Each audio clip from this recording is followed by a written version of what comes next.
Señor Rodrigo, ¿cómo estás? Hola César, buenos días, buenas tardes y buenas noches. Pareces programa de radio con ese intro. ¿Cómo te parece que estaba hablando con un amigo sobre inteligencia artificial? Vimos un video que, digamos, nos parece que extiende un montón las posibilidades reales del asunto. Y bueno, este tema ha salido porque hace unos meses salió un producto que se llama ChatGPT, que es básicamente un chat al que vos le puedes preguntar un montón de cosas y él, porque tiene conocimiento de muchas cosas casi que generales, pues te puede dar respuestas a casi todo. Entonces, hay mucha gente como con miedo a esto, ¿no? Pues nos van a quitar el trabajo, ¿no? Que esto nos baje las presentaciones, los códigos, lo que sea. Y esto, pues, es lo que decía este man en su video. Entonces mi amigo me mandó una reflexión de otro video que estaba viendo, en la que dice lo siguiente. Vean, todos ustedes han tenido computadores en sus vidas. Tienen las herramientas que necesitan para escribir el mejor libro del mundo, o para hacer el mejor logo del mundo, o para pintar la mejor obra digital del mundo. Y no lo han hecho. Y ChatGPT no lo va a hacer por ustedes, porque no puede hacerlo. Ya. Y la pregunta que yo tengo ahí es, ¿por qué no puede hacerlo? Yo supongo que no puede hacerlo, pero ¿por qué no? ¿Cuál es la razón técnica de por qué no puede hacerlo? Básicamente esto es una inteligencia artificial. El modelo que tenemos ahora para eso son como sistemas expertos. Pues lo que haces es entrenarlo con un montón de conocimiento y claramente hay cosas adentro que no sabemos cómo funciona. Él hace sus propias relaciones, eh, pero él es entrenado con el conocimiento que nosotros le pasamos, ¿sí? Entonces, al final, sí, tú le puedes decir, dibújame un perro en la luna con... Bueno, eso no lo puede hacer ChatGPT, pero digamos, es la misma tecnología la que lo hace. Eh, dibújame un perro en la luna con el estilo de Van Gogh. Y él te dibuja un perro en la luna con el estilo de Van Gogh. O con el estilo de Picasso, o con tal o cual... o escríbemelo como si lo hubiera escrito Cervantes. Y él puede hacer ese tipo de cosas. Pero puede replicar lo que ya se ha creado, pero no puede crear su propio estilo, que es lo que realmente hace un artista y cómo realmente se crean las obras. Ya. Pero ¿vos crees, César, que en un futuro no muy lejano empezará a haber una proliferación de piezas? Y bueno, me imagino que ya debe estar pasando, pero Ya existe. proliferación de piezas creadas, bueno, y se dará el caso en que una especie de farsante publique a nombre propio y venda libros o venda arte, pinturas, cuadros o logos o lo que sea, o cualquier pieza creativa, las venda a nombre propio habiéndolas hecho este sistema. De hecho, eso es una discusión ahorita que está en Estados Unidos y hay muchos artistas que están en contra del arte digital generado por computadora. Pues, a ver, hay que marcar los puntos reales. Cuando vos vas a ver una obra al museo, por ejemplo, yo recuerdo que vos como que me mostrabas las obras cuando yo estaba más pelado y estos libros que tenemos en la casa como, no, mira, ese pintor, Goya, o el que sea, me mostrabas al pintor y pues, digamos, sí me parecían estéticamente placenteras, pero no les encontraba como esa magia. Ahorita que tuve la oportunidad de empezar a verla, cuando empecé a ir a ver a las obras a los museos, entendí que era lo que una obra de 150 años mantuviera esos colores y se viera tan vívida, ¿sí me entendés? O las técnicas de pintura, todas esas cosas, pues cerca de que una inteligencia artificial haga eso, no. ¿Sí? Puede replicar la foto que tenemos en internet del asunto. Entonces, ahí es el primer punto. O sea, no hay forma de que vayan salir un impostor de Van Gogh o de cualquier otro artista porque, pues, no se puede. Claro, puede hacer hacerme pasar por un impostor de un artista digital, claramente. Y eso es algo que tenemos que resolver como sociedad. Pero como herramienta, al final, esto es una herramienta. O sea, al final, sí, si vos... Es lo que está diciendo la reflexión del principio. Nosotros tenemos Word, computadores, Excel, tenemos un montón de cosas para crear para llegar súper lejos, son como bicicletas para la mente, como lo decía Jobs. Pero está en nosotros en usar esa herramienta de tal manera o de otra. Esa herramienta no lo va a hacer por nosotros. Entonces, si yo le digo a ChatGPT que me escriba un texto, está en mí saber si ese texto funciona, que tengo que reescribirle, que cosas realmente no tienen sentido. Porque de hecho hay un término que se llama como la alucinación de la inteligencia artificial, que se empieza a decir cosas que no tienen sentido, decir cosas que son mentira, precisamente por esto, porque ella hace, pues al final son unas probabilidades. Bueno, esto con esto, la probabilidad es del 0.8, entonces pues doy esta respuesta, pero puede que esa respuesta, por muy 0.8 que sea, pues no sea real. Entonces, no estamos cerca de ver impostores de artistas, no estamos cerca de que esto sea una herramienta para que las personas con talento pues lleguen a nuevos horizontes, ¿sí? Me parece que ese es el punto. Ya, bueno, probablemente me resuelva un viejo problema, porque desde hace mucho tiempo, y creo que por esta época quizás esté cumpliendo unos 10 años o quizás más de intentar escribir un recuerdo que tengo, un recuerdo largo, un recuerdo como de 3 o 4 o 6 años creo que es realmente. Y he hecho, yo creo que más de 30 intentos de empezar a escribirlo. Y como es un recuerdo tan extenso, tan amplio, tan extendido, pues he intentado empezar a contarlo desde diferentes orillas. Ahora que me estás contando que, bueno, yo generalmente habría sido un poco más escéptico y casi que me hubiese indignado que existiera una tecnología que escribiera las cosas por voz, pero ahora voy a considerar seriamente ayudarme de este señor ChatGPT, no sé qué. GPT. GPT, Sí. GPT, bueno, el señor GPT, probablemente, le voy a preguntar a Don GPT.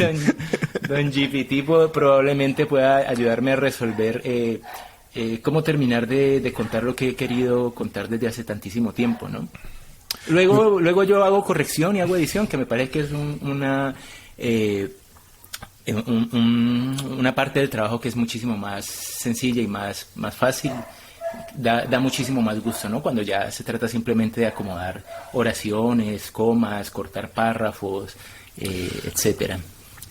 Te puede ayudar, por ejemplo, cuando no sabes cómo llegar de un punto de la historia a otro, ¿sí? O sea, como que, pasaron esas 3 cosas, ¿cómo lo contarías? Cuéntamelo en un párrafo, ¿sí? Y entonces él te va a hacer un párrafo conectando esos 3 puntos, y eso tal vez te dé ideas de cómo vas a escribirlo o reescribirlo. Me parece una herramienta muy pertinente para personas que tienen genio pero que no tienen talento. Es decir, que tienen una fuerza creativa, una pulsión por expresar, pero que sus posibilidades son deficientes, ¿no? Es decir, alguien que sienta profundamente la vida, que tenga una gran suma de memorias, pero que a la hora de ir a contarlas, pues se vea envuelto en un problema y no logre hacerlo, que es, creo que sería mi caso. A mí me parece que yo siempre lo he creído, siempre he creído que soy un genio de los más grandes que quizás haya dado la naturaleza, pero que fue puta, escribir 4 líneas me parece que es tremendamente complicado. Entonces, de repente, si consigo este compañero, don GPT, me pueda ayudar. Que yo no soy el primer caso, hubo otros casos, he leído, por ejemplo, que y qué pena no me estaré comparando ni mucho menos, pero leía hace un tiempo un artículo de Alejo Carpentier escribiendo sobre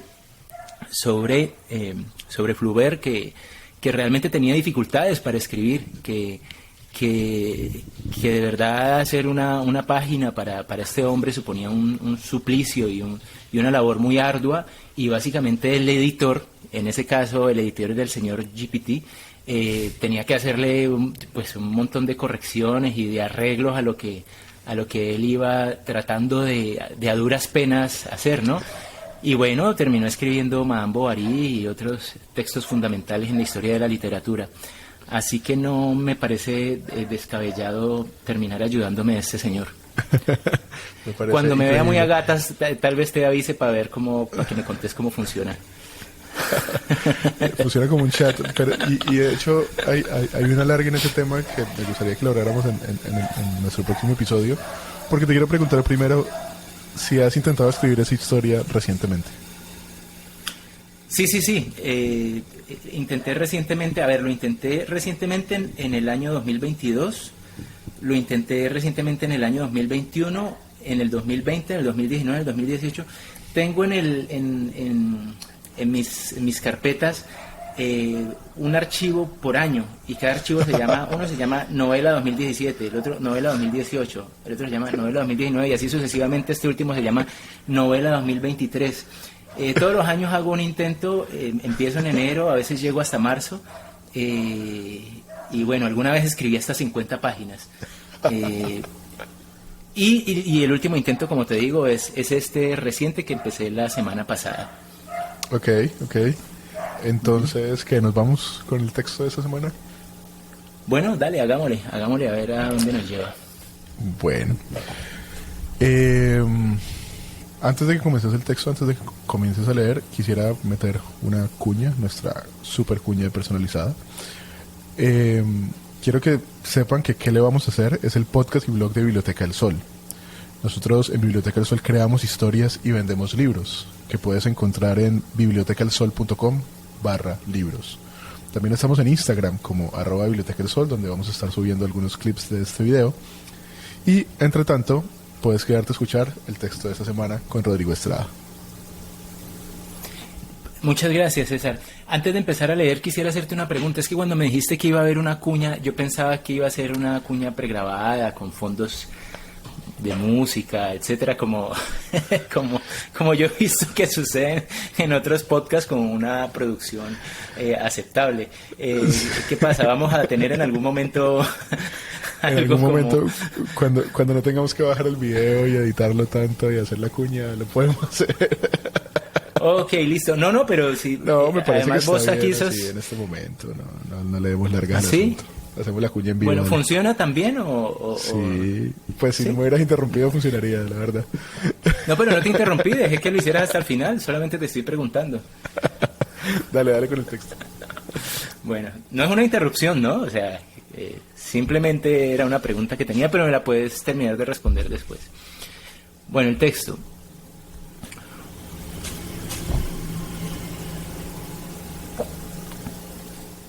Una calle incomparablemente desolada.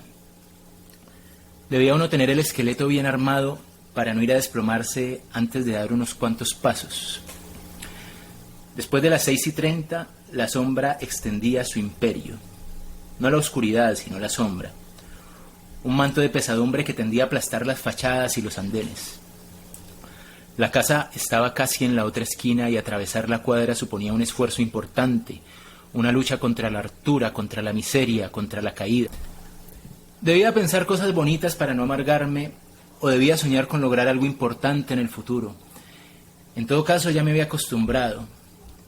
Hacía unos 3 meses que vivía ahí, y ya en aquellos regresos había conquistado varias veces mi propio destino. Soñaba con escribir una obra, soñaba con descorrer un velo, soñaba incluso con criar un hijo. ¿Cómo de loco estaría que imaginaba criar un hijo? Después de haber perecido por aquello que había pasado con Susan, se le ofrecían a mi imaginación los más encantadores escenarios del renacimiento y la realización. Si bien volvía a llorar cada tanto, llorar por dentro, porque hacía 2 años y medio que no rodaba una lágrima por mi mejilla, solía mantener el buen ánimo, direccionado por la esperanza de lograr algún día alguna cosa. Era arduo, pues, el trayecto, la calle deprimente, pero yo iba con el alma cuajada de estoicismo. Esa noche había algo distinto y lo noté desde lejos. Había un Renault 12 frente a la casa. Alguna visita, supuse. Ya al pie de la ventana, a través de las cortinas de encajes, pude ver lo que había en la sala. 3 señores. Uno era Jaime, el casero. Los otros 2 nunca los había visto. Fumaban. Jaime le daba golpecitos al cigarro para tirar la ceniza y sonreía del lado izquierdo del rostro mientras escuchaba lo que decía uno de sus contertulios. Asentía, fumaba y volvía a tirar la ceniza. Había también una botella en medio de la mesa. La botella me mostró el futuro. Supe que en menos de 2 minutos estaría también yo en aquella reunión, aceptando cada vez un trago más de aguardiente. Abrí la puerta, atravesé el pasillo y me detuve en la entrada de la sala para saludar. «¿Qué hubo, hermano? ¿Cómo está? Venga y se toma un trago y le presento a un par de amigos», me dijo Jaime. Me acerqué a la mesa y les di la mano. Los dos tenían manos enormes y hombros anchos y la piel curtida y el rostro fiero. Casi al instante pude saber con qué tipo de gente iba a pasar el tiempo. No me importó. O quizás sí. Pero hice como si cualquier cosa, como si estuviera conociendo al contador y al jefe de ventas de la empresa en que trabajaba Jaime. Gente que iba y venía por la vida, que tenía su oficio y con la que uno eventualmente se cruzaría. Gente de todos los días. Uno de ellos se llamaba John y estaba completamente ebrio. El otro se llamaba Otto y tenía una cicatriz que le bajaba de la sien a la barbilla. La cicatriz le serpenteaba a cada palabra y a cada gesto, pero ante este detalle también hice lo posible por no impresionarme. La marca, por sí sola, dejaba ver el trayecto y el corte de un puñal. Pero si aquello había sucedido alguna vez, ya había dejado de pasar y no tenía por qué intimidarme.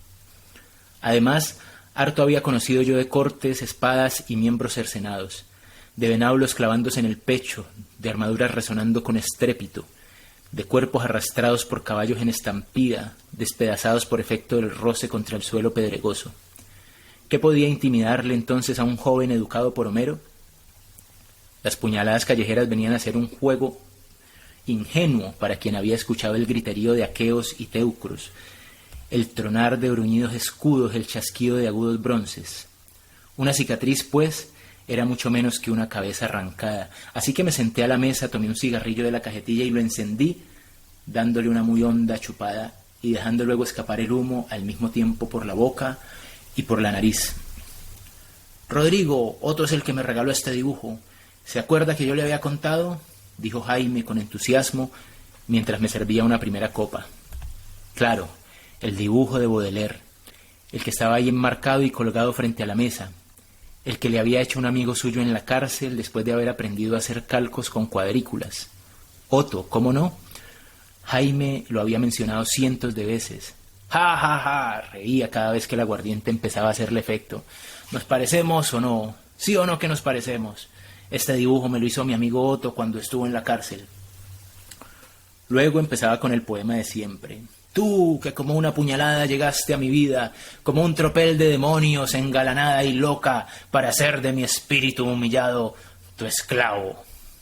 Jaime estaba convencido de que Baudelaire y él tenían el mismo rostro, y la verdad era que se parecían bastante. Solo que la frente de Baudelaire era un poco más ancha que la de Jaime, y la nariz de Jaime era más fina que la de Baudelaire. Pero sí, se parecían mucho, sobre todo en la expresión, en el spleen que se manifestaba en el entrecejo. Este hecho enorgullecía a Jaime de manera superlativa, pero yo no lo juzgaba por ello. Pensaba que si Dios hubiera labrado mi rostro basado en el que había tenido, por ejemplo, Cervantes o Hermann Hesse, yo también me habría sentido orgulloso. Ah, cómo habría ido yo con mi rostro de Cervantes por los pasillos de la facultad, cómo habría descollado en las clases y los foros, cómo me habría sentado en los cafés a escribirme epístolas de amor. Claro, dudo que hubiera puesto un dibujo suyo en mi habitación y de seguro no me habría ufanado como lo hacía Jaime, pero sí que me habría sentido satisfecho de tener ese rostro admirable y habría hecho todo lo posible por acentuar su expresión, aquella mirada compasiva pero también irónica, el punto justo de amargura y una dignidad incomparable. Pero no llevaba yo el rostro de Cervantes, sino este que me había correspondido, y la verdad es que tampoco tenía la vida suficiente como para sentarme de manera despreocupada frente a un par de bandidos cuya carne había probado el sabor del cuchillo. Y sin embargo, creo, ya en ese tiempo era yo un buen fingidor. Podía fingir que tenía calle y que no me asustaban los rostros fieros. Este marica no hacía más que hablar de su Baudelaire, dijo Otto. Que Baudelaire por aquí, que Baudelaire por acá, y se la pasaba diciendo ese poemita que le gusta decir. Entonces, cuando estuve en la Guandoca, le hice este dibujo. Tome su hijueputa Baudelaire y ya no joda más, le dije. ¡Ja, ja, ja, ja! Se rió Jaime. Estos maricas no entienden de poesía. ¿Qué poesía ni qué hijueputa? Dijo Otto. La poesía es pa' maricas, pero la verdad es que este par de hijueputas sí se parecen. ¡Ja, ja, ja, ja! Siguió riendo Jaime. ¿Nos parecemos o no, Rodrigo? Sí, se parecen bastante, dije. Tú, empezó entonces, que como una puñalada llegaste a mi vida, como un tropel de demonios, engalanada y loca, para hacer de mi espíritu humillado tu esclavo. Tú, a quien estoy ligado como el forzado a la cadena, como el jugador a la ruleta, como el borracho a la botella, como el gusano a la carroña. ¡Ah, ah, ah, ah! Ese poema es duro, duro, Rodrigo. No le digo, dijo Otto, no hace sino que recitar ese poema chimbo, ya hasta me lo aprendí. Y eso que no nos veíamos hace rato. En todo aquel tiempo, John no había dicho nada, solo había estado tambaleándose en su silla, escuchaba, reía un poco hacia adentro y movía la cabeza. Pero finalmente, como desde el fondo de un pozo, intervino. El vampiro, dijo, ese es el vampiro. ¡Ah, ah, ah! Dijo Jaime, Johncito sí sabe cómo es. ¿Qué va a saber esta hueva? No sabe ni beber, mucha loca, se tomó los aguardientes y vea cómo se puso, dijo Otto, y acto seguido agarró a John por la nuca y lo sacudió bruscamente. ¡Ah, jueputa, coma mierda! Respondió John, zafándose de la mano de Otto. ¡Ja, ja, ja, ja, ja! Rió Otto. ¡Ja, ja, ja! Hermano, dijo Jaime explicándome, es que Johncito es malo para beber, siempre le pasa.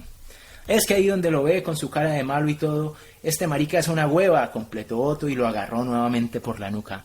¡Ah, coma mierda! Volvió a responder John, pero no pudo hacer mucho por defenderse.